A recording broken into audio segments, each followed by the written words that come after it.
New unit का नाम है process of budget making. Process of budget making. तो देखो फिस्कल पॉलिसी हम पढ़ रहे हैं ना चैप्टर, तो उसके अंदर इस यूनिट में हमें बजट मेकिंग के बारे में पूरा बताया जाएगा। बजट, ये शायद आपने शब्द सुन रखा होगा। तो गवर्नमेंट बजट, ये वर्ड आपको याद है वैसे, गवर्नमेंट बजट सुन रखा होगा पहले, है ना। तो बेसिकली इस यूनिट में हमको सिर्फ बजट कैसे बनाती है सरकार, उस पूरे प्रोसेस को समझना है, सारी बातों को देखना है कि क्या है। तो ये भी इंपॉर्टेंट है यूनिट, 2 से 3 नंबर का इसमें से क्वेश्चन पूछ लेना है। अच्छा, तो सबसे पहले लिखते हैं पॉइंट नंबर 1, इंट्रोडक्शन। इंट्रोडक्शन, इसमें लिखो फर्स्ट एरो डाल के, government all over the world have to perform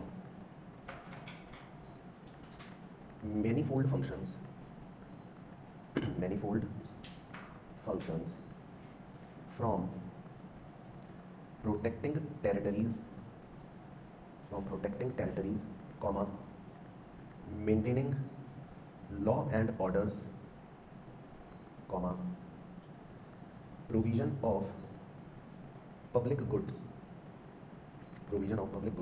and implementation of comprehensive plans for economic and social welfare of its citizens.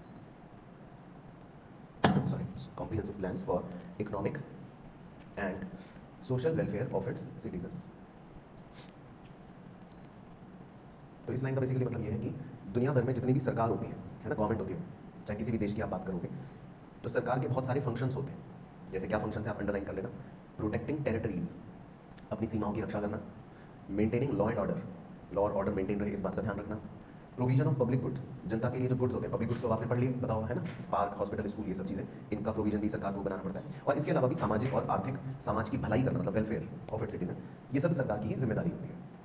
तो किसी भी कंट्री में सरकार के पास बहुत सारी जिम्मेदारियां हैं, बहुत सारे फंक्शंस हैं, वो यहाँ पर ऐसे लिख कर दे रखे हैं। सेकेंड पॉइंट, एक बजट। अब बजट क्या होता है?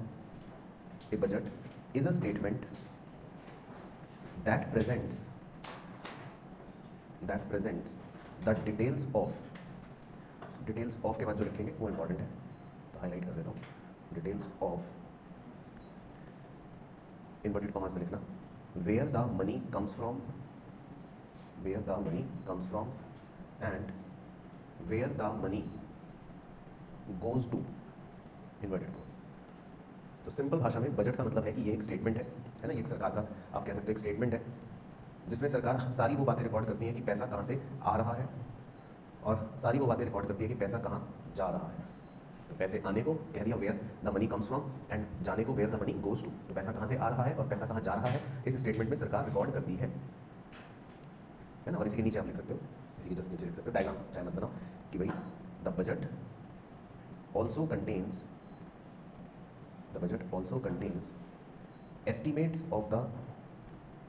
estimates of the government's accounts for next fiscal year. The budget also contains estimates of the government's accounts for next fiscal year, called budgeted estimates. budgeted estimates को भी आप highlight कर लेना, called budgeted estimates. तो basically ये आपका introduction है, ये आपका चैप्टर है, जो भी मैं आपको थोड़ा डिटेल में और समझाऊंगा।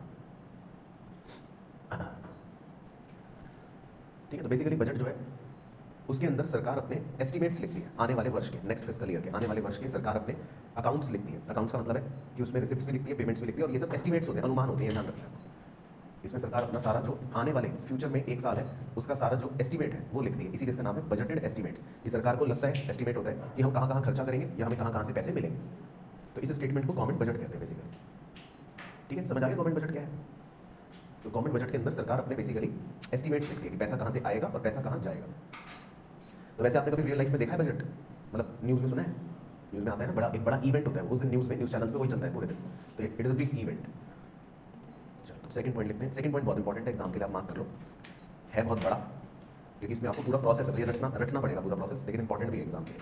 तो इस प्रोसेस में से आप मान के चलो 3 नंबर तक के क्वेश्चन पूछ लें, 3 मार्क्स तक के। तो इसमें हमें लिखना है प्रोसेस ऑफ बजट मेकिंग, कि आखिर बजट बनता कैसे है, प्रोसेस ऑफ बजट मेकिंग। है ना, पूरा प्रक्रिया लिखनी है, तो इसमें बहुत सारे स्टेप्स हैं। Sorry, process of budget making. ठीक, तो वन वन करके लिखते रहते हैं, तो फर्स्ट एरो डाल के आप लिखना, the budget is prepared, the budget is prepared by the ministry of finance in consultation with, तो पहला तो क्वेश्चन यही पूछ लेता है कि किससे कंसल्ट करती है मिनिस्ट्री ऑफ फाइनेंस। बताओ चौहान साहब, सरकार किससे कंसल्ट करती है बजट बनाने से पहले? एन से शुरू होता है, नीति आयोग।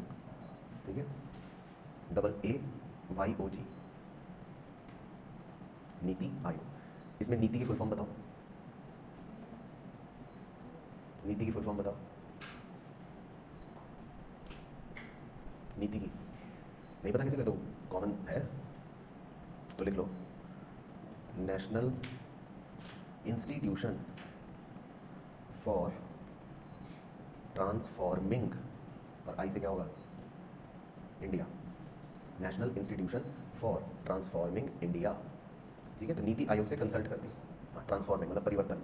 पहले याद है आपको प्लानिंग कमीशन हुआ था जवाहरलाल नेहरू के टाइम पे, तो प्लानिंग कमीशन बनाया गया था, फिर उसको रिप्लेस करके क्या बना दिया? नीति आयोग। तो ये वो है। तो बेसिकली मिनिस्ट्री ऑफ फाइनेंस जो है वो नीति आयोग के साथ कंसल्टेशन करती है, जो NITI Aayog and other relevant ministries, और भी दूसरी जो मिनिस्ट्रीज हैं रेलिवेंट उनके साथ। तो सबसे पहले तो ये हो गया कंसल्टेशन कि भाई सलाह मशवरा। उसके बाद सेकेंड है, the budget must be presented, the budget must be presented and approved by both houses of parliament, by both houses of parliament before the beginning of fiscal year। फिर ये बजट दोनों ही हाउसेस के पास present होना चाहिए, जो हम आगे भी पढ़ेंगे कि कैसे है पूरी प्रक्रिया। लेकिन फिस्कल ईयर के स्टार्टिंग से पहले, फिस्कल ईयर का मतलब है, लिख लो ब्रैकेट में, 1 अप्रैल से 31 मार्च। तो फिस्कल ईयर के आने से पहले पहले बजट जो है दोनों हाउसेस में प्रेजेंट होना जरूरी है। तो इसीलिए आज की डेट में अगर आप प्रैक्टिकली आपको याद पता हो तो अभी फिलहाल बजट कब पेश हो जाता है? फरवरी में, फरवरी के पहले हफ्ते के अंदर ही बजट अब हो जाता है। ठीक है ना, तो ये हो गया जी आपका सेकेंड पॉइंट। इसके बाद third arrow, article 112 of constitution provides that in respect of every financial year, in respect of every financial year, the president shall cause to be laid before both the houses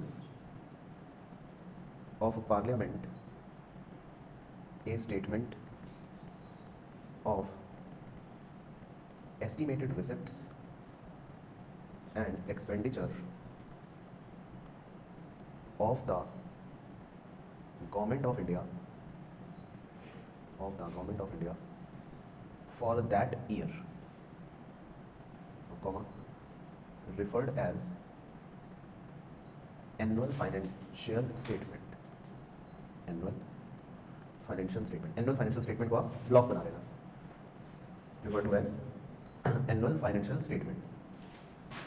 तो ये भी हमारे मतलब संविधान में एक प्रावधान है, आर्टिकल 112। इसमें भी वही बात कही गई है, मतलब लैंग्वेज सेम ही है कि जो प्रेसिडेंट होते हैं उन्हें दोनों हाउसेस के समक्ष रिसिप्ट्स और एक्सपेंडिचर का जो मतलब एस्टिमेटेड स्टेटमेंट है सरकार का, वो प्रेजेंट करना है, और उसको हम कहते हैं एनुअल फाइनेंशियल स्टेटमेंट। तो ये बेसिकली आर्टिकल 112 में दी गई है बात, इसलिए लिखी बात वही है कि बेसिकली दोनों हाउसेस को के बीच में सरकार के एस्टिमेटेड एक्सपेंडिचर और रिसिप्ट्स का स्टेटमेंट हमें प्रेजेंट करना है, और उस स्टेटमेंट को एनुअल फाइनेंशियल स्टेटमेंट भी कह देते हैं। इसके बाद नेक्स्ट है द बजटरी प्रोसीजर आर, फिर इसमें आप डैश डाल लेना। बजटरी प्रोसीजर जो है वो मोटा मोटा क्या है, उसमें 3 स्टेप्स हैं, नंबर 1, नंबर 2, नंबर 3। सबसे पहला है preparation of budget. Preparation of budget, सबसे पहले बजट बनाया जाएगा, जिसको बोलते हैं प्रिपरेशन ऑफ बजट। तो सबसे पहले बजट बनाया जाएगा। दूसरा है presentation and enactment of budget. Presentation and enactment of budget, तो इसका मतलब है कि बनाने के बाद फिर उसको प्रेजेंट किया जाएगा, और इनेक्टमेंट का मतलब है कि मतलब कानून में पास करवाया जाएगा, है ना। तो प्रेजेंटेशन एंड इनेक्टमेंट, इनेक्टमेंट का मतलब होता है कोई एक्शन लेना, कानून में पास करना। और तीसरा और आखिरी स्टेप होता है एग्जीक्यूशन ऑफ द बजट, फिर उसको लागू करवा देते हैं पूरे देश के अंदर, तो यानी कि वो एग्जीक्यूट हो गया। तो सिंपल 3 शब्दों को आप अंडरलाइन कर सकते हो, प्रिपरेशन, फिर प्रेजेंटेशन और फिर एग्जीक्यूशन। तो पहले बजट प्रिपेयर करेंगे, फिर उसको दिखाएंगे दोनों हाउसेज में, और फिर एग्जीक्यूट हो जाएगा, पूरे देश में लागू हो जाएगा। तो ये हो गया मतलब 3 छोटे स्टेप्स। उसके बाद नेक्स्ट है the budget process mainly consists of 2 activities. इसमें मेनली 2 तरह की गतिविधियां इन्वॉल्व होती हैं बजट प्रोसेस में, 2 एक्टिविटीज इन्वॉल्व होती हैं। तो बस आपको इनके नाम पता होने चाहिए, ए और बी। क्या है वो 2 एक्टिविटीज? एक होती है एडमिनिस्ट्रेटिव प्रोसेस और दूसरा होता है लेजिस्लेटिव प्रोसेस। एक होता है एडमिनिस्ट्रेटिव प्रोसेस और एक होता है लेजिस्लेटिव प्रोसेस। सॉरी, चलो तो खुद अपना दिमाग लगा के मुझे बताओ इन शब्दों का क्या मतलब है। एडमिनिस्ट्रेटिव प्रोसेस का मतलब क्या और लेजिस्लेटिव प्रोसेस का मतलब क्या? एडमिनिस्ट्रेटिव मतलब, हाँ मतलब एडमिनिस्ट्रेटिव वर्ड का वैसे मतलब होता है डे टू डे वर्किंग, कामकाज। तो जब हम बजट प्रोसेस की बात करते हैं तो उसमें 2 एक्टिविटीज जो होती हैं, एक को बोलते हैं एडमिनिस्ट्रेटिव प्रोसेस। तो एडमिनिस्ट्रेटिव प्रोसेस का मतलब हो गया कि मतलब जिसमें सारी डॉक्यूमेंटेशन वगैरह ये सब होगा, आप ऐसा मतलब लिख सकते हो ब्रैकेट में। एडमिनिस्ट्रेटिव प्रोसेस का मतलब हो गया एक तरह से सारे डॉक्यूमेंटेशन। भाई इतना बड़ा बजट है, पूरा पुलिंदा होता है 1000 पन्नों का, है ना, तो उसको बनाना, डॉक्यूमेंट को संभाल के रखना, सबको दिखाना, बताना, ये सब काम मतलब ये पेपर वर्क कह सकते हो, इसको बोलते हैं एडमिनिस्ट्रेटिव प्रोसेस, पेपर वर्क। और लेजिस्लेटिव प्रोसेस मतलब लीगल प्रोसेस, राइट, कानूनी प्रक्रिया कि पार्लियामेंट में दोनों हाउसेस को दिखाएंगे, फिर वो पास करेंगे, फिर दस्तखत होंगे प्रेसिडेंट के, राइट। तो लेजिस्लेटिव प्रोसेस मतलब हो गया लीगल प्रोसेस, या काइंड ऑफ लिख सकते हैं ऐसे अपने समझने के लिए कि भाई लीगल प्रोसेस ही लिख लो, शॉर्ट है ना, अपने समझने कि भाई जो भी लीगैलिटीज़ हैं उनको कंप्लीट करा जाएगा। इसके बाद नेक्स्ट है a series of pre budget consultation. A series of pre-budget consultations are done by the Union Finance Minister,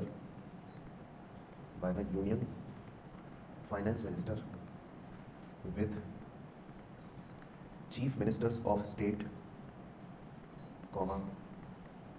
various stakeholders, etc. इसमें आप हाईलाइट कर लेना प्री बजट कंसल्टेशंस को, प्री बजट कंसल्टेशंस को।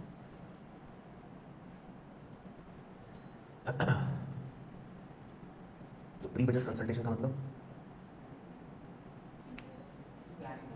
प्री बजट कंसल्टेशन मतलब सलाह मशवरा। तो जो यूनियन फाइनेंस मिनिस्टर होते हैं, है ना, तो वो अलग अलग स्टेट के चीफ मिनिस्टर से, अलग अलग स्टेट के फाइनेंस मिनिस्टर से, नीति आयोग के एक्सपर्ट से, इंडस्ट्री के एक्सपर्ट से, मतलब बहुत सारे स्टेक होल्डरों से क्या करते हैं, कंसल्ट करते हैं, बात करते हैं कि देखो हम ऐसा सोच रहे हैं, या हम ये कर सकते हैं, या हमारे दिमाग में ये है। तो मतलब पहले क्या होता है, बजट से पहले प्री बजट कंसल्टेशन होता है, ये मतलब समझ आएगा पॉइंट, प्री बजट कंसल्टेशन। इसके बाद next point, next arrow, the budget documents sorry, the budget documents depict information relating to receipts and expenditures for 2 years।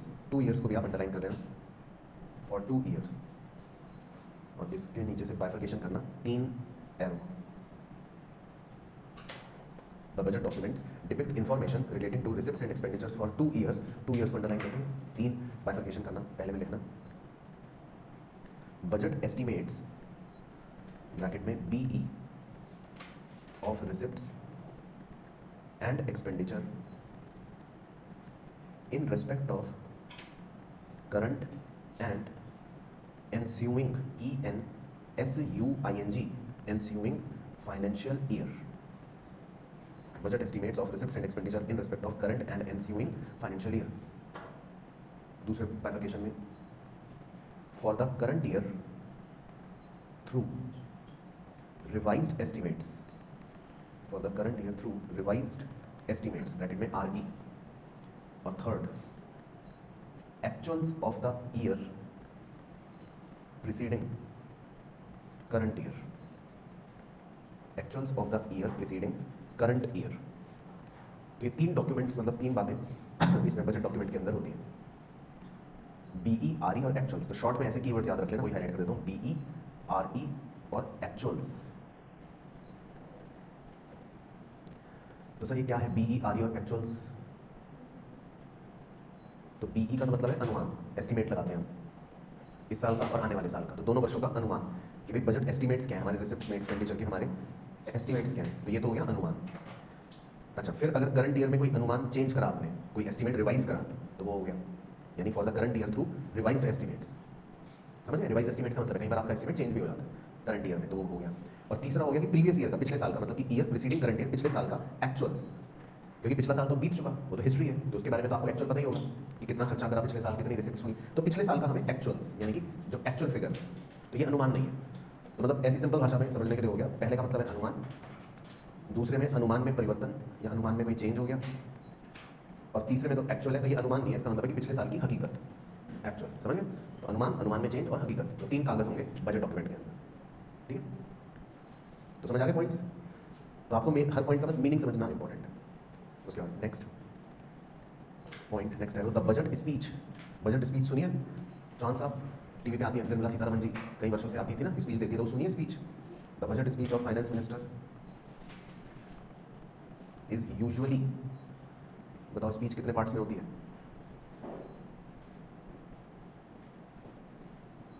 Two parts. तो जो फाइनेंस मिनिस्टर की बजट स्पीच होती है वो होती है यूजुअली इन 2 पार्ट्स, 2 पार्ट्स होते हैं। तो ऐसे लिख लो पहले, part A of budget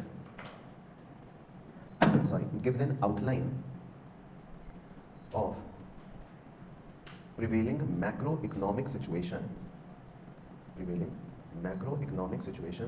of the country and budget estimates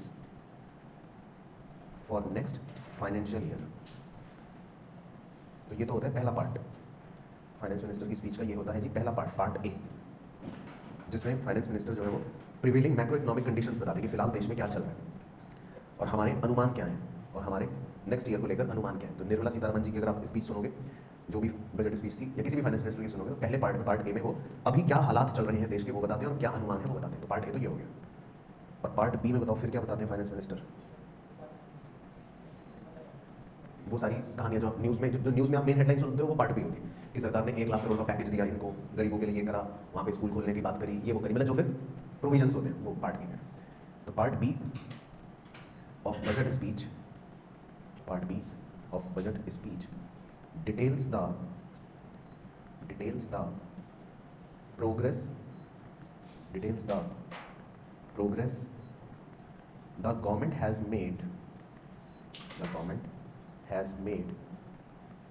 on various developmental measures, and also the tax proposals. ये भी शायद आपने सुना होगा, टैक्स चेंज कर देती है ना सरकार अपने बजट में, हर साल कुछ ना कुछ कम कर दिया, बढ़ा दिया था, जो भी है। तो ये सब चीज़ें सरकार अपने पार्ट बी में करती है कि भाई जो भी डेवलपमेंटल मेजर्स सरकार ने लिए गरीबों के लिए, ये वो, और जो भी सरकार ने टैक्स से रिलेटेड चेंज करे, वो अपने सरकार पार्ट बी में बताती है। मतलब जो फाइनेंस मिनिस्टर है वो पार्ट बी में बताते हैं। पहले स्पीच में हालात बताते हैं, क्या हालात हैं, और दूसरे में फिर सरकार अपने उसके मतलब मेजर्स बताती है कि हम ये करेंगे, गरीबों के लिए ये करेंगे, और टैक्स जो है अगर कोई चेंज हुआ है तो वो ये होगा। तो ये इस तरह से स्पीच चलती है। तो क्लियर होगी स्पीच? उसके बाद नेक्स्ट है the annual financial statements,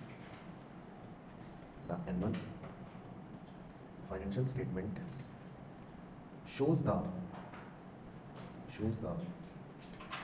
receipts and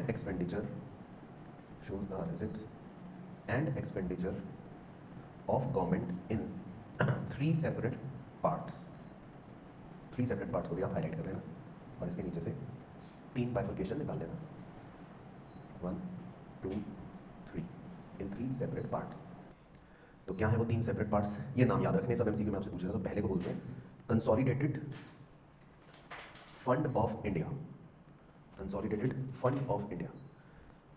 दूसरे को बोलते हैं कॉन्टिजेंसी फंड ऑफ इंडिया। तो पहला है कंसोलिडेटेड फंड ऑफ इंडिया, दूसरा है कॉन्टिजेंसी फंड ऑफ इंडिया, और तीसरा होता है पब्लिक अकाउंट्स। ठीक है, ये नाम है बेसिकली। तो जो फाइनेंशियल स्टेटमेंट हम बनाते हैं, जो एनुअल फाइनेंशियल स्टेटमेंट हम बनाते हैं सरकार का जो बन रहा है, उसमें 3 हिस्से होते हैं। एक होता है कंसोलिडेटेड फंड ऑफ इंडिया, एक कॉन्टिजेंसी फंड ऑफ इंडिया, और एक पब्लिक अकाउंट। इसके बाद नेक्स्ट है the list of budget documents presented to the parliament,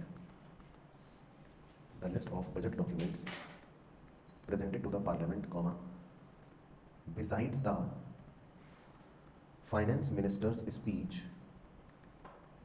comma is given below. ये भी कुछ डॉक्यूमेंट्स हैं, ये भी हमसे एमसीक्यू में पूछ लेता है कि भाई बजट डॉक्यूमेंट्स में और क्या क्या चीज़ें दिखाई जाती हैं, या क्या क्या बजट डॉक्यूमेंट्स में और चीज़ें प्रेजेंट की जाती हैं पार्लियामेंट में। तो मेनली 4 चीज़ें और होती हैं, 4 डॉक्यूमेंट्स और होते हैं।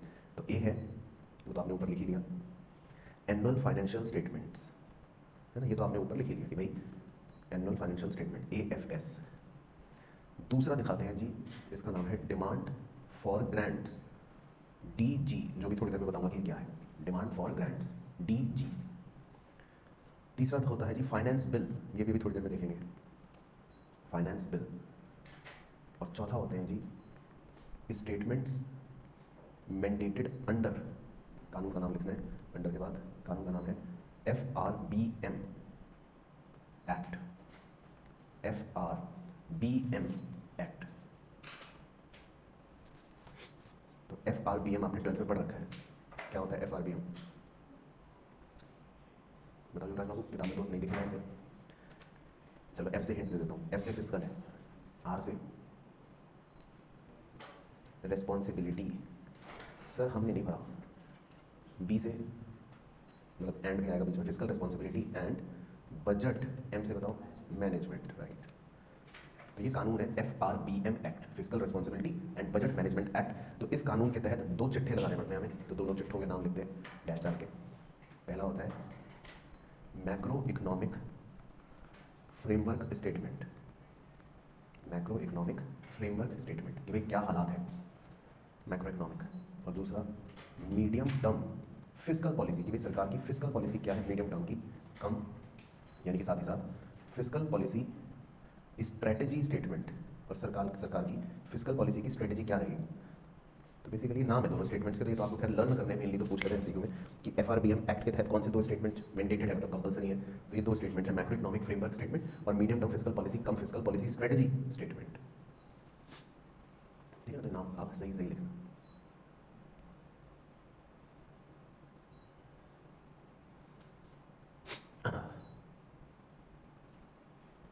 लिख लिया? अब इसी के नीचे नेक्स्ट एरो, अगली बात, the expenditure of certain categories, the expenditure of certain categories, जैसे ब्रैकेट में लिखो एग्जांपल अलाउंसेस ऑफ प्रेसिडेंट कि भाई प्रेसिडेंट को कितने रुपए तनख्वाह मिलती है ना, या कॉमा इम्यूलमेंट्स ऑफ सुप्रीम कोर्ट जजेस कि भाई सुप्रीम कोर्ट के जजेस को कितनी तनख्वाहें मिलती हैं। तो इम्यूलमेंट्स का भी मतलब वही होता है अलाउंसेस, या मतलब बेनिफिट्स, कुछ भी समझ लो, है ना, एटसेट्रा। आर चार्ज्ड टू या charged on, sorry are charged on, फिर इन्वर्टेड कॉमास में लिखना consolidated fund of India, are charged on consolidated fund of India. तो ये भी बड़ा अच्छा इंपॉर्टेंट क्वेश्चन एग्जाम के लिए, डायरेक्ट पूछ लेगा आपसे कि भाई कुछ खर्चे हम कहाँ चार्ज करते हैं। ये कंसोलिडेटेड फंड ऑफ इंडिया पहले भी आया था शब्द वैसे, तो कंसोलिडेटेड फंड ऑफ इंडिया का मतलब समझ रहे हो आप क्या है? ये डॉक्यूमेंट था पहले। तो कंसोलिडेटेड फंड ऑफ इंडिया क्या हो गया वैसे, मतलब कंसोलिडेट का मतलब बताओ, नॉर्मल इंग्लिश मीनिंग बताओ, कंसोलिडेट का क्या मतलब होता है? इकट्ठा करना, एकत्रित करना, एक जमा करना। तो कंसोलिडेटेड फंड ऑफ इंडिया का मतलब है कि इसमें हम ये मान रहे हैं कि जो भी पूरा मतलब टोटल फंड आएगा, ये तो पहले भी आया था।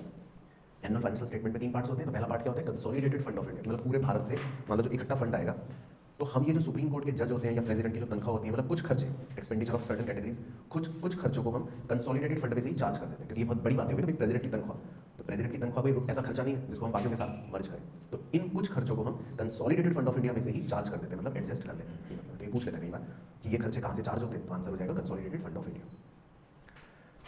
ठीक है, इसके बाद कुछ स्टार डाल के लिख सकते हो पॉइंट्स, ये भी है इसी के अंदर ही चल रहे थे, कोई प्रोसेस मैंने बताया था ना, बड़ा पॉइंट है बहुत। और इसमें से आपसे किसी पर भी क्वेश्चन पूछ लेते हैं, 3 नंबर की वेटेज है इसकी, शॉर्ट मान के चलना कि भाई प्रोसेस क्या है। तो ये पूरा प्रोसेस के अंदर ही हम बातें लिख रहे हैं कि ये होता है, वो होता है, इतने पार्ट्स होते हैं, ये चिट्ठी बनती है, ये स्टेटमेंट्स लगते हैं, ये खर्चे होते हैं। उसी में एक और स्टार पॉइंट अब आ रहा है कि bye convention in an election year, अब जिस साल इलेक्शन होते हैं कॉमा द बजट क्या होता है, बताओ चौहान साहब, बढ़ नहीं जाता, द बजट में बी प्रेजेंटेड, बताओ सी इंटर वालों को तो पता होता है, तो लिखो बड़ा बड़ा ट्वाइस। तो जनरली इलेक्शन वाले साल में बजट 2 बार करती है सरकार पेश, एक इलेक्शन से पहले वो 2-3 महीनों के लिए, और फिर इलेक्शन के बाद फुल पूरे साल का। जैसे इस साल इलेक्शन अगर है तो अभी बजट आया था, वो इंटरिम बजट बोला था ना सरकार ने कि भाई ये 2-3 महीनों के लिए, फिर जब इलेक्शन हो जाएंगे फिर कह रहे फुल फ्लेज्ड तरीके से निकालते हैं। तो जनरली एक प्रथा बनी हुई है कि जिस साल इलेक्शन होता है तो उस साल 2 बार बजट पेश कर देते हैं, है ना। तो एक स्टार पॉइंट था बीच में, मतलब बाई चांस पूछे तो। इसके बाद नेक्स्ट एरो, दोबारा से प्रोसेस की चर्चा करते हैं।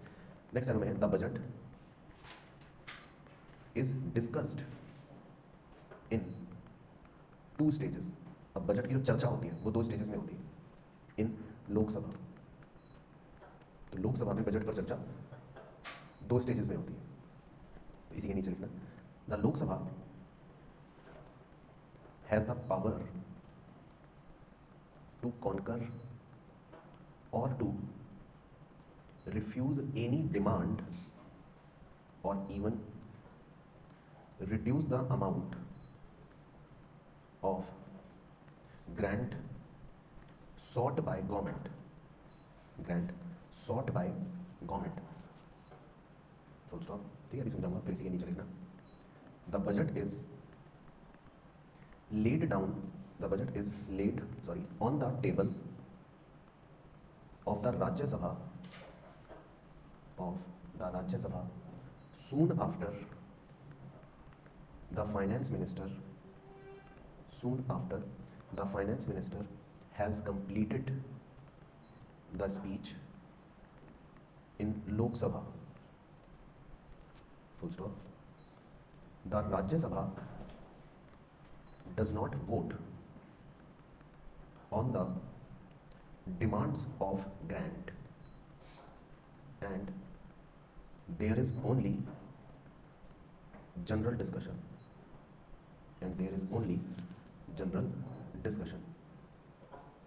तो ये लिख लो पहले आप। चलो, तो देखो क्या है, बहुत ही सिंपल है।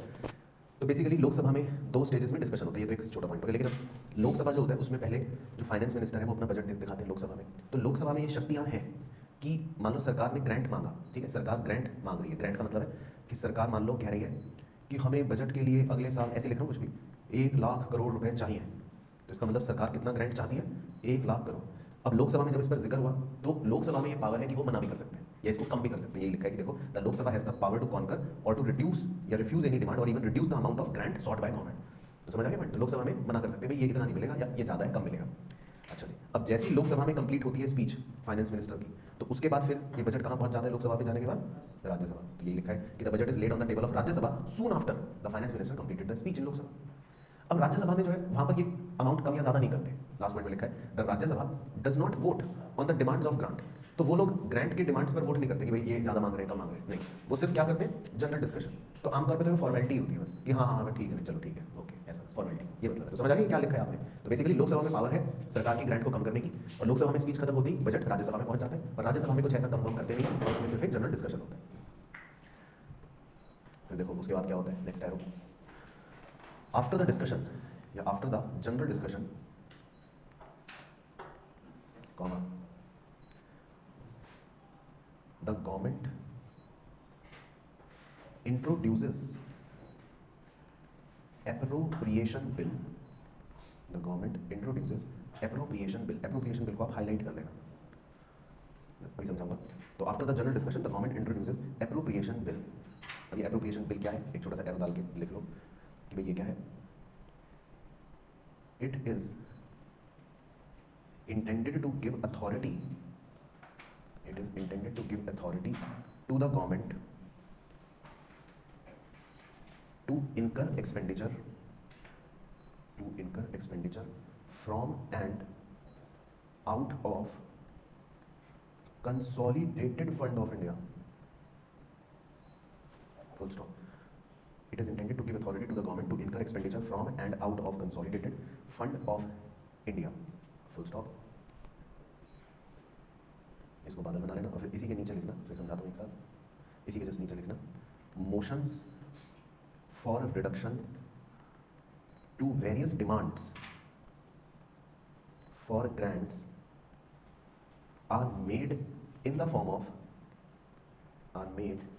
ऑफ, के बाद भी हाईलाइट कर लेना, ये कीवर्ड है, इसको बोलते हैं कट मोशंस।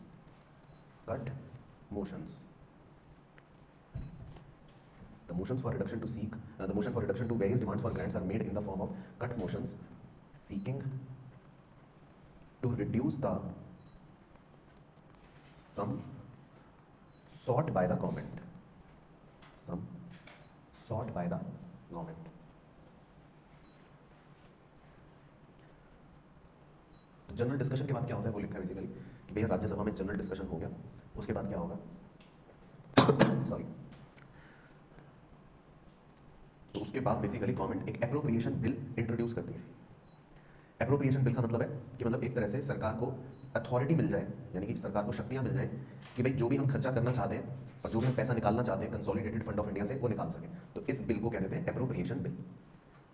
समझ आ गया एप्रोप्रिएशन बिल क्या है? कि ये सरकार को अथॉरिटी देता है। किस बात की अथॉरिटी दे देगा? कि आप खर्चा कर सकते हो। कहां से खर्चा कर सकते हो? कंसोलिडेटेड फंड ऑफ इंडिया से। तो इस बिल को बोलते हैं एप्रोप्रिएशन बिल। अच्छा, अब मोशन फॉर रिडक्शन इसका क्या मतलब है? अब कई बार सरकार ने जो ग्रांट्स मांगे हैं या सरकार की जो डिमांड है ना, वो एग्जांपल ले लेता हूं। मान लो सरकार कितने रुपए मांग रही है? 1 लाख करोड़, ऐसी बोल रहा हूँ मान लो। लेकिन लोग कह रहे हैं कि नहीं भाई इतना तो नहीं दिया जाएगा, इसको कट करो, इसको कम करो। तो इसको कट करने के लिए, इसको कम करने के लिए मोशन पास होता है। मोशन मतलब भाई एक कानूनी प्रक्रिया हो गई लेट से। तो ये लिखा है कि motions for reduction to various demands for grants are made, और उसको क्या नाम दे दिया? In the form of cut motions. तो कट का मतलब है कि अमाउंट कट करना चाहते हैं, है ना, मतलब सरकार जो क्लेम मांग रही है, सरकार जो ग्रांट मांग रही है, उसको कट करना चाहते हैं और उसके लिए मोशन पास कर रहे हैं, तो इसलिए नाम पड़ गया cut motion. Seeking to reduce the sum sought by the government, मतलब जितना सरकार पैसा मांग रही है उस पैसे को कम करना चाहते हैं, कट करना चाहते हैं, तो इसको नाम दे दिया कट मोशन। क्लियर हुई कहानी? क्या लिखा है? तो ये कट मोशन भी क्वेश्चन में एमसीक्यू में पूछ लेता है, तो आपको डेफिनेशन देकर पूछेगा कि ये क्या है या इसको किस फॉर्म में करते हैं। तो कट मोशन, ठीक है। तो एप्रोप्रिएशन बिल तक पहुंच गए, उसके बाद next arrow.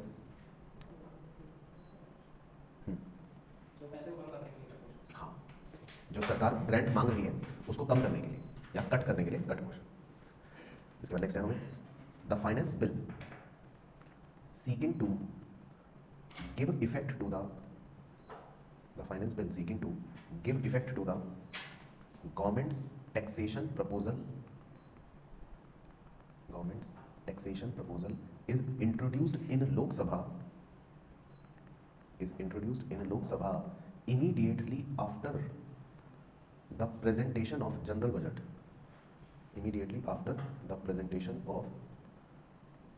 budget, full stop। और इसी के आगे the finance bill is taken up for consideration, the finance bill is taken up for consideration and passing after the appropriation bill is passed,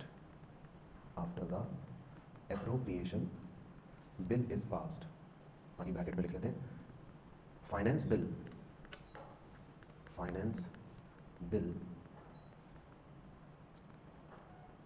has to be passed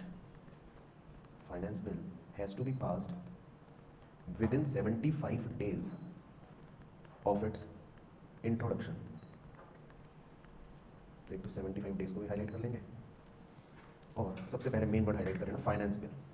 तो appropriation bill के बाद finally सरकार finance bill present करती है, जैसे ही लोकसभा में उनकी speech या जनरल बजट खत्म होता है। तो एप्रोप्रिएशन बिल के बाद या एप्रोप्रिएशन बिल के पास होने के बाद फाइनेंस बिल सरकार प्रपोज करती है या इंट्रोड्यूस करती है। और फाइनेंस बिल का मतलब है कि भाई इसमें सरकार की कौन सी पॉलिसी होती है? बादल बना लेना, टैक्सेशन पॉलिसी। जो आप सुनते हैं ना, सरकार ने टैक्स बढ़ा दिया, कम कर दिया, ये वो जो भी हो गया वो फाइनेंस बिल होता है। तो एप्रोप्रिएशन बिल के बाद या उसके पास होने के बाद फिर सरकार फाइनेंस बिल प्रेजेंट करती है और पार्लियामेंट को उसको 75 डेज के अंदर पास करना होता है। और फाइनेंस बिल का मतलब है जिसमें सरकार अपना टैक्सेशन का प्रपोजल भेजती है कि भाई कितना टैक्स हम लगाना चाहते हैं, कम करना चाहते हैं, व्हाटएवर। फिर इसके नीचे अब फाइनेंस बिल मान लो पास हो गया, फिर क्या होगा? After the finance bill has been passed by Lok Sabha, it is transmitted, फिर इसको कहाँ भेज देंगे बताओ? टू राज्यसभा। तो ये तो एक बेसिक बात है, जब फाइनेंस बिल पास हो गया लोकसभा में तो फिर इसको भेज देंगे टू राज्यसभा फॉर रिकमेंडेशंस, कि भाई किसी को कोई सुझाव देने हैं क्या, तो फिर उसको राज्यसभा में भेज देते हैं रिकमेंडेशंस के लिए। बाकी फुल स्टॉप डाल के लिख लो, it has to be returned back within 14 days, 14 दिनों में इसको फिर वापस भेजना पड़ता है राज्यसभा को कि भाई ठीक है हमने देख लिया, सब कुछ ठीक लग रहा है, और अगर कोई रिकमेंडेशन देनी है तो वो भी दे सकते हैं। बाकी राज्यसभा की रिकमेंडेशन मानी जाएगी कि नहीं है बताओ? मतलब लोकसभा को राज्यसभा की रिकमेंडेशन माननी पड़ेगी या नहीं भी मान सकते?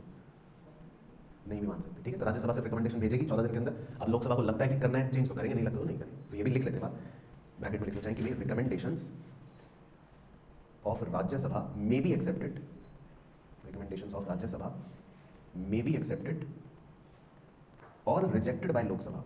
तो उनकी मर्जी है भाई लोकसभा वालों की कि रिकमेंडेशन पसंद आई तो कह देंगे ठीक है चलो मान लेते हैं, नहीं पसंद आई तो नहीं मानेंगे। तो ये तो एक फॉर्मेलिटी का पॉइंट है, सिंपल मतलब ज़्यादा कोई इसका रेलेवेंस नहीं है, फॉर्मेलिटी का पॉइंट है कि भाई ठीक है राज्यसभा ने अपने रिकमेंडेशन दे दी है, अब लोकसभा अगर मानना चाहे तो मान ले, नहीं मानना चाहे तो नहीं माने, बस फिर अपना फाइनेंस बिल आपका बन गया तो बजट कंप्लीट हो जाता है। तो पूरी प्रक्रिया है, चौहान साहब देख रहे हो 3 नंबर की पूरी प्रक्रिया है, नहीं तो 97 आएंगे। बाकी इसमें 2 स्टार पॉइंट्स हैं वो भी लिख लो, तो पहला स्टार डाल के लिख लो, on the last day of the days allotted for discussion on the demands for grants, comma,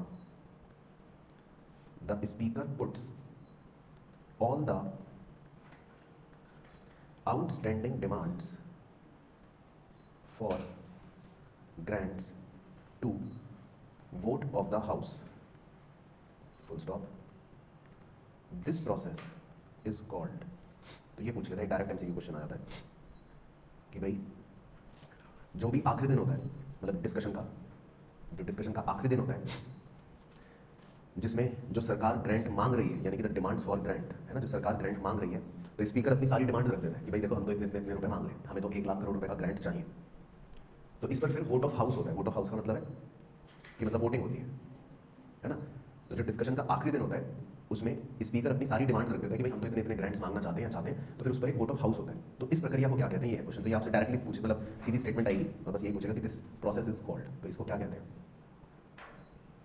ग्लूटाइन, GUILLOTINE।